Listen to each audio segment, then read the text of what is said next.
भारत के शहर अयोध्या के एक रेगिस्तानी इलाके केदार के वीराने में रेत के बीचों बीच कच्ची मिट्टी से बने एक घर में एक 70 साल का साधु अकेला रहता था।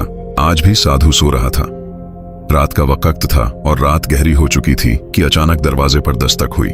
साधु की आंख खुल गई। उसने अपने आप से कहा, इस वक्त मेरे घर पर कौन हो सकता है? इस वीराने में तो आज तक कोई नहीं आया। लेकिन फिर दरवाजा जोर जोर से बजने लगा। साधु अपने बिस्तर से उठा और जैसे ही उसने दरवाजा खोला, बाहर का मंजर देखकर दंग रह गया। वहां दो जवान खूबसूरत लड़कियां राधा और मीरा खड़ी थीं। साधु ने उन्हें देखते ही अजीब सी कशिश महसूस की। वह बस उन्हें देखता रह गया और अपनी नजरें हटा न सका। उसने पूछा, आप लोग कौन हैं और इस वक्त इस वीराने में क्या कर रही हैं? लड़कियों ने जवाब दिया, हम रास्ता भटक गई हैं। हम बनारस जा रही थीं लेकिन रास्ता खो बैठे। हमें अपने घर में एक रात गुजारने दें। सुबह होते ही हम रवाना हो जाएंगी। साधु उन्हें देखकर मदहोश हो गया था। उसने कहा, अंदर आ जाइए। लड़कियां घर में दाखिल हुईं। साधु ने उन्हें घर का एक कोना दिखाया और कहा, यहां सो जाइए। दोनों लड़कियां वहां लेट गईं और सो गईं। रात के आखिरी पहर में राधा को महसूस हुआ कि कोई उसके पास खड़ा है। जैसे ही उसने आंखें हल्की सी खोली, उसने देखा कि साधु उसे अजीब नजरों से घूर रहा है। राधा एक झटके से उठ बैठी और बोली, क्या हुआ? तुम यहाँ क्या कर रहे हो? साधु ने कहा, कुछ नहीं, तुम्हें ठंड लग रही होगी इसलिए चादर देने आया था। राधा और मीरा शुक्रिया अदा करके जाने लगी तो साधु ने कहा, कहां जा रही हो? तुम जवान लड़कियां हो और बनारस यहां से बहुत दूर है। आज की रात और रुक जाओ, मैं तुम्हारे जाने का कोई इंतजाम कर दूंगा। लड़कियों ने कहा, नहीं, हमें जाना है। तब साधु उनके करीब आया। राधा का हाथ पकड़ते हुए बोला, बस एक रात और रुक जाओ। राधा ने गुस्से से हाथ छुड़ाया और कहा, क्या मतलब? साधु ने दूर हटते हुए कहा, मैं तुम्हारे जाने का इंतजाम करवा दूंगा। वह अभी भी उन्हें अजीब नजरों से देख रहा था, जैसे उसके दिल में कोई चाल चल रही हो। लड़कियां उसकी बातों में आ गईं और एक रात और रुकने पर रजामंद हो गईं। सारा दिन साधु उनसे नरमी और मोहब्बत से बातें करता रहा और उन्हें उसी तरह देखता रहा जैसे वह उनके करीब आना चाहता हो। रात हुई। लड़कियां कोने में अपने बिस्तर पर लेट गईं। साधु चुपके से उठा और धीमे कदमों से लड़कियों की तरफ बढ़ा। वह काफी देर तक उन्हें देखता रहा। फिर वह मीरा के पास जाकर बैठ गया, जो बहुत खूबसूरत थी। उसने नरमी से उसके माथे पर हाथ फेरना शुरू किया। अचानक मीरा की आंख खुल गई और वह हड़बड़ाकर उठ बैठी। क्या हुआ? तुम यहाँ क्या कर रहे हो? उसने गुस्से में पूछा। साधु उसकी आंखों में देखता रहा जैसे किसी ख्वाब में हो और बोला, मैं तकिया देने आया था। तुम बिना सिरहाने लेटी हो, तुम्हारी गर्दन में दर्द हो जाएगा। मीरा ने तकिया लिया, नाराजगी से मुंह फेरा और कहा, चलो यहां से। साधु अपने बिस्तर पर लौट गया। रात को वह अपने आप से बातें करने लगा। सुबह ये लड़कियां चली जाएंगी। आज मेरा आखिरी मौका था, लेकिन वह भी चला गया। फिर उसने खुद से कहा, नहीं, मैं उन्हें यूं ही नहीं जाने दूंगा। कोई ना कोई जतन लगाना होगा। इन्हीं सोचों में डूबा साधु आखिरकार सो गया। सुबह लड़कियों ने कहा, हमारे जाने का कोई इंतजाम हुआ? साधु ने नरम आवाज में कहा, अभी तुम्हारे जाने का कोई इंतजाम नहीं हो पाया। उम्मीद है कल एक काफिला यहां से बनारस की तरफ जाएगा। लड़कियों ने जब काफिला सुना तो कुछ इत्मीनान हुआ। उन्होंने एक दूसरे को देखकर कहा, चलो कल काफिले के साथ निकल जाएंगे। आज की रात और रुकते हैं। साधु यह सुनकर दिल ही दिल में बहुत खुश हुआ। उसने सोचा, एक रात और मिल गई। सारा दिन वह दूर से बैठकर उन्हें देखता रहा। उसकी निगाहें अब और भी गहरी हो चुकी थीं। रात ढली। लड़कियां अपने बिस्तर पर लेट गईं। साधु भी अपने बिस्तर पर लेट गया, मगर उसका दिल बेकरार था। वह लेटा रहा, लेकिन उसकी आंखें छत की बजाय कोने में सोई हुई लड़कियों को घूर रही थीं। उसकी सांस तेज थी और दिल में अजीब सी हलचल थी। धीरे धीरे वह अपने बिस्तर से उठा, चुपके से उनके पास गया और उन्हें ऊपर से नीचे तक गौर से देखने लगा। पहले वह राधा के पास बैठा और उसके बालों को नरमी से सहलाने लगा। अचानक राधा हल्की सी हिली। साधु को लगा कि कहीं वह जाग न जाए। वह डर के मारे उठकर मीरा के पास चला गया। अब उसने मीरा का हाथ अपने हाथों में ले लिया और उसके चेहरे को देर तक देखता रहा। उसकी आंखों में अब सिर्फ तमन्ना नहीं, कोई पुरानी प्यास जाग उठी थी। अचानक मीरा की आंख खुल गई और वह चीख पड़ी। साधु ने झट से उसके मुंह पर हाथ रख दिया ताकि आवाज बाहर ना निकले। फिर वह हड़बड़ाता हुआ अपने बिस्तर पर लौट गया और ऐसे लेट गया जैसे कुछ हुआ ही ना हो। मीरा सारी रात सोचती रही, यह साधु मेरे पास क्यों आया? ये क्या करने की कोशिश कर रहा था? इसके इरादे ठीक नहीं लगते। वह डर के मारे कांपती रही और सोचते सोचते आखिरकार सो गई। सुबह हुई, राधा और मीरा उठी और साधु के पास आईं। उन्होंने कहा, काफिला आ गया है, अब हमें इजाजत दो। साधु कुछ देर उनकी आंखों में देखता रहा, फिर बोला, काफिला तो अभी तक नहीं आया। लड़कियां चौंक गईं, मगर तुमने तो कहा था कि काफिला आ जाएगा। साधु ने थकी हुई आवाज में कहा, हाँ आना था, शायद शाम तक आ जाए। लड़कियों ने आपस में देखा और कहा, ठीक है, हम शाम तक इंतजार कर लेते हैं। साधु बस सर हिलाया और कुछ न बोला। वह घर के आंगन में बैठा था और दूर से लड़कियों को अजीब नजरों से देख रहा था। राधा ने मीरा से कहा, उसकी निगाह मुझे ठीक नहीं लगती। मीरा ने सर हिलाया, हाँ तुम ठीक कह रही हो, हमें जल्दी से यहां से निकल जाना चाहिए। हम जवान लड़कियां हैं और उसके दिल में न जाने क्या चल रहा है। राधा बोली, हाँ ये रात को मेरे पास आया था और मुझे छूने की कोशिश कर रहा था। मीरा ने कहा, उसने मेरे साथ भी वही किया। आज हमें किसी भी हाल में रात नहीं रुकना चाहिए। शाम को काफिला आए या ना आए, हमें निकल जाना है। साधु अभी दूर से उन्हें देख रहा था, जैसे कोई शिकारी अपने शिकार पर नजर रखता हो। शाम हुई, उससे पहले कि लड़कियां उसके पास आती, साधु खुद उनके पास आ गया।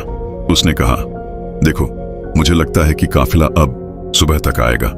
उनके पास सामान बहुत होता है, इसलिए धीरे धीरे चलते हैं। आज की रात और रुक जाओ। लड़कियां अब झुंझला गईं। राधा ने तेजी से कहा, हम अब और नहीं रह सकते, चाहे काफिला आए या ना आए, हम अभी यहां से निकल रही हैं, हमें मजीद न रोको। साधु और करीब आया और बोला, थोड़ी ही देर में रात हो जाएगी, तुम जवान लड़कियां हो, इस रेगिस्तान में रात को कहां जाओगी? यहाँ जानवर भी घूमते हैं, अगर कोई नुकसान पहुंचा तो? उसके लहजे में फिक्र कम और चाल ज्यादा थी। लड़कियों को अब यकीन हो गया कि यह सब कोई नई चाल है, मगर उन्होंने एक दूसरे को देखकर कहा, हमारे पास और कोई चारा नहीं, एक रात की तो बात है, रह जाते हैं। उन्होंने सख्ती से साधु से कहा, ठीक है, मगर यह आखिरी रात है, कल सुबह चाहे काफिला आए या ना आए, हम निकल जाएंगे। साधु ने मुस्कुराते हुए कहा, ठीक है, लेकिन उसकी मुस्कान में कुछ और ही छुपा था। रात हुई। लड़कियां, जो अब साधु की हर हरकत पर नजर रखे हुए थीं, कोने में लेट गईं, मगर उनकी आंखें खुली थीं। वह डर और शक में डूबी हुई थीं, आपस में धीमी आवाज में बात कर रही थीं। राधा ने कहा, उम्मीद है आज की रात जल्दी गुजर जाए। मीरा ने जवाब दिया, हाँ, बस आंखें बंद करके लेटे रहो, जैसे हम सो गई हों। साधु अपने बिस्तर पर लेटा था, मगर उसकी एक आंख खुली थी। वह बार बार लड़कियों की तरफ देख रहा था कि क्या वह वाकई सो गई है। जब उसे लगा कि लड़कियां अब हिल नहीं रही हैं, उसने आंखें बंद की, लेकिन उसका दिल अभी भी करवटें ले रहा था। थोड़ी देर बाद जब उसे यकीन हो गया कि लड़कियां सो चुकी हैं, वह धीरे से उठा और उनकी तरफ चल पड़ा। वह काफी देर तक चुपचाप उनके पास खड़ा रहा, जैसे उनके हाव भाव पड़ रहा हो। फिर वह राधा के पैरों के पास बैठ गया और धीरे धीरे उसके पांव सहलाने लगा। तभी राधा की आंख हल्की सी खुल गई। साधु को एहसास हुआ तो वह फौरन पीछे हट गया। अब वह मीरा के पास गया और उसके माथे को सहलाने लगा। अचानक मीरा की आंख खुल गई। उसने घबराकर करवट ली और मुंह नीचे कर लिया। वह कुछ न बोली, मगर उसकी हरकत ने बता दिया कि वह जाग चुकी थी। साधु चुपचाप उठकर अपने बिस्तर पर लौट गया। उसकी धड़कनों में घबराहट थी, मगर चेहरे पर कोई पशेमानी नहीं थी। सुबह हुई। राधा और मीरा उठी और सीधा साधु के पास गईं। उन्होंने तेज लहजे में पूछा, हाँ, आया क्या तुम्हारा काफिला, या अब कोई नया बहाना है? साधु कुछ देर खामोश रहा, फिर बोला, काफिला तो नहीं आया। लड़कियों का गुस्सा अब झलक पड़ा। हमें तो पहले ही पता था कि कोई काफिला नहीं आने वाला। तुम हमें किसी और मकसद के लिए रोक रहे हो। हमें सब समझ आ चुका है, अब हमें एक पल भी यहाँ नहीं रहना। राधा ने मीरा का हाथ पकड़ा और कहा, चलो यहाँ से चलते हैं। जैसे ही वह झोंपड़ी से बाहर निकलने लगी, साधु अचानक उनके सामने आकर खड़ा हो गया और रास्ता रोकते हुए बोला, तुम यहाँ से नहीं जा सकती। लड़कियों ने कहा, रास्ते से हट जाओ, वरना हम जोर से चीखेंगी। साधु ने धीरे से कहा, तुम्हारी आवाज यहाँ सुनने वाला कोई नहीं है। तुम क्या चाहते हो? हमें क्यों रोक रहे हो? तुम हमारे बाप की उम्र के हो, कोई तो शर्म करो, कोई तो लिहाज करो। राधा ने कहा। साधु ने गंभीर आवाज में कहा, जैसा तुम्हें दिखता है वैसा नहीं है। तुम जिस शख्स की तलाश में बनारस जा रही हो, क्या पता वह यहीं कहीं हो। लड़कियों ने गुस्से से कहा, तुम्हें यह कैसे मालूम कि हम बनारस में किसी को ढूंढने जा रही हैं? साधु बोला, यह बात मैं अभी नहीं बता सकता, मगर अगर तुम आज की रात यहीं रुक जाओ तो यह तुम्हारे हक में बेहतर होगा। लड़कियां चौंक गईं। वह सोचने लगीं, इस बूढ़े आदमी को क्या हो गया है, क्यों बार बार हमें रोक रहा है? साधु ने कहा, मैंने कहा ना, बस एक रात और रुक जाओ, कल सुबह तुम्हारे सारे सवालों का जवाब मिल जाएगा और शायद तुम्हें बनारस जाने की जरूरत भी न पड़े। लड़कियां अब उलझन में थीं। वह आपस में हैरत से एक दूसरे को देखने लगीं। ये कैसे जानता है कि हम किसे ढूंढ रही हैं?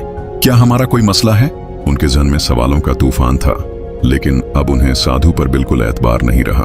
उन्होंने साधु को धक्का दिया और झोंपड़ी से बाहर निकल गईं। साधु उनके पीछे भागा और आवाज दी, रुको, सब कुछ बर्बाद हो जाएगा। अचानक साधु हांफता हुआ उनके करीब आ गया। उसकी सांसें तेज थीं, लेकिन लहजा वही राज से भरा था। मैं आखिरी बार कह रहा हूं, आज रात मुझे, अगर आज की रात मेरे साथ इस घर में रुको तो शायद तुम्हें बनारस जाने की जरूरत न पड़े। लड़कियों ने थके हुए लेकिन सख्त अंदाज में पूछा, अगर कोई बात है तो साफ साफ क्यों नहीं बताते? साधु ने गहरी सांस ली और कहा, वह बात मैं अभी नहीं बता सकता। अगर मैंने अभी कह दी तो सब कुछ बर्बाद हो जाएगा, मगर मैं इतना बता सकता हूं कि तुम दोनों अपने शौहर को तलाश करने निकली हो। लड़कियां ये सुनकर सकते में आ गईं।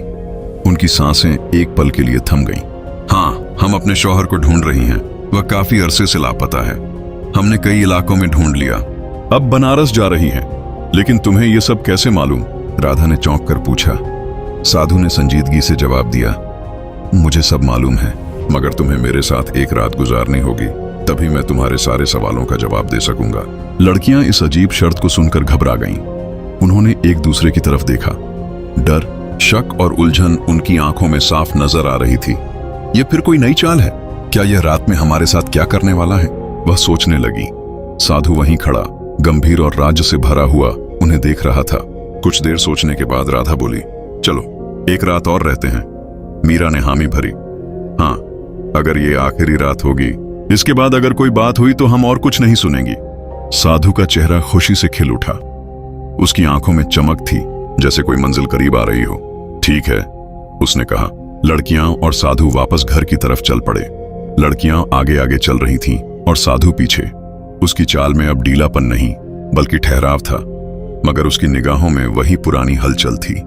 वह सोच रहा था, आज की रात कितनी मुश्किल से आई है। इस रात को मैं यूं ही नहीं जाने दूंगा। रात हो गई। लड़कियां, जो अब बहुत चौकस हो चुकी थीं, अपने बिस्तर पर लेट गईं, लेकिन उनकी आंखें खुली थीं। वह जाग रही थीं, आपस में धीमी आवाज में बात कर रही थीं और हर आहट पर चौंक रही थीं। साधु अपने बिस्तर से उन्हें देखता रहा। रात के आखिरी पहर, जब उसने सोचा कि अब नींद का असर हो रहा है, वह धीरे से उठा और राधा के पास जाकर बैठ गया। वह उसे प्यार भरी नजरों से देखता रहा, फिर उसका हाथ अपने सीने से लगा लिया। राधा ने एक झटके से हाथ छुड़ाया और गुस्से से मुंह फेर लिया। साधु फिर मीरा के पास गया। उसके चेहरे को काफी देर तक देखता रहा, फिर उसके माथे पर नरम सा बोसा दिया। मीरा चौंक कर हड़बड़ाई और गुस्से से मुंह नीचे कर लिया। साधु चुपचाप अपने बिस्तर पर लौट गया। सुबह की पहली किरण झोंपड़ी की मिट्टी की दीवारों से छनकर अंदर आई। राधा और मीरा जाग रही थीं। उनके चेहरों पर नींद नहीं, बल्कि बेचैनी और खौफ का असर साफ दिख रहा था। इस बार उन्होंने बिना कुछ कहे, बिना साधु से पूछे, वहां से निकलने का फैसला किया। जैसे ही वह झोंपड़ी से बाहर निकलने लगीं, उनकी नजर एक कोने में बैठे शख्स पर पड़ी। वहां एक नौजवान अर्जुन बैठा था, खूबसूरत, रोशन चेहरा। तुम कौन हो? नौजवान ने जब धीरे से अपना चेहरा उनकी तरफ मोड़ा, दोनों लड़कियां हक्का बक्का रह गईं, जैसे उनके पांव तले जमीन निकल गई हो। वह जोर जोर से चिल्लाने लगीं, यह तो हमारा शौहर अर्जुन है। वह भागकर उससे लिपट गईं। आंसुओं से उनकी आंखें भर गईं। यह पल उनके लिए किसी जादू से कम न था। तुम यहां कैसे आ गए? क्या हम कोई ख्वाब देख रहे हैं? राधा ने कांपते हुए पूछा। अर्जुन ने उन्हें अपने गले से लगाए रखा और धीरे से कहा, नहीं, यह ख्वाब नहीं, यह हकीकत है। मैं वापस आ गया हूं। लड़कियों की खुशी की कोई इंतहा न रही। बरसों से जिसकी तलाश में थीं, वह आज उनके सामने था। तुम कहां थे? मीरा ने पूछा। और तुम इस साधु के घर में कैसे पहुंचे? वह आदमी तो हमें बिल्कुल ठीक नहीं लगा। क्या तुम उसे जानते हो? अर्जुन ने उनकी आंखों में देखा। अब उसकी आंखों में राज नहीं, बल्कि राहत थी। उसने कहा, पहले साधु को बुलाकर लाओ, देखो वह कहां है। लड़कियां झोंपड़ी के हर कोने में ढूंढने लगीं, मगर साधु कहीं न था। वह वापस आई और बोली, वह तो कहीं नहीं है, लगता है जैसे गायब हो गया हो। अर्जुन ने गहरी सांस ली और कहा, साधु कहां गया? यह तो अब तुम्हें खुद ही समझ आ जाएगा, लेकिन उससे पहले क्या तुम नहीं जानना चाहती कि मैं इतने साल कहां था? लड़कियां एक साथ बोल पड़ी, हाँ बताओ, तुम कहां थे? अब कहानी का सबसे बड़ा राज सामने आने वाला था। अर्जुन ने कहना शुरू किया। एक दिन मैं घर से बाहर बाजार की तरफ निकला था। रास्ते में मुझे एक बूढ़ा आदमी और एक बहुत हसीन लड़की मिले। बूढ़ा साधु जैसा लग रहा था और लड़की बहुत जवान और दिलकश थी। मैंने उनसे मजाक किया। लड़की से कहा, तुमने इस बूढ़े से शादी क्यों की? तुम तो किसी जवान के साथ होनी चाहिए। मगर वह लड़की शायद कोई इल्म जानती थी, कोई राजा का कुदरत उसमें थी। उसने मेरी तरफ देखा, कुछ पढ़ा और मुझ पर फूंक मारी। एक पल में मैं उसी बूढ़े साधु जैसा हो गया। मेरी शक्ल उसकी हो गई। फिर उसने कहा, यह तेरी सजा है, अब तू सारी उम्र इसी हाल में रहेगा। राधा और मीरा पत्थराई हुई आंखों से सुन रही थीं। उनकी सांसें थम चुकी थीं। अर्जुन ने आगे कहा, उसने एक उम्मीद भी दी। कहा कि अगर तेरी अपनी जिन्स से तू मोहब्बत करता है, वह तेरी तलाश में इस वीराने तक पहुंचे और तेरे साथ वक्त गुजारे, बिना तेरी असलियत जाने, तब तू अपनी असली शक्ल में लौट सकेगा। और हाँ, एक शर्त यह भी थी कि तू खुद अपनी पहचान नहीं बता सकता। अर्जुन ने सर झुकाकर कहा, हाँ, मैं ही था वह साधु। लड़कियां जैसे जड़ से उखड़ गईं। उनकी आंखों में आंसू भर आए, मगर अब उन आंसुओं में अफसोस और शर्मिंदगी थी।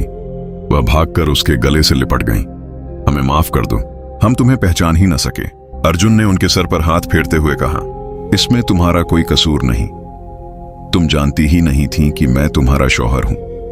तुम्हारा दिल सच्चा था, नीयत पाक थी, और उसी सच्चाई ने मेरी सजा को तोड़ दिया। अब तीनों ने एक नई जिंदगी शुरू की। इस बार उनके दरमियान कोई राज नहीं था, कोई फासला नहीं था। अब सिर्फ भरोसा था, वफा थी और एक ऐसा रिश्ता जो सजा से गुजरकर और भी मजबूत बन चुका था।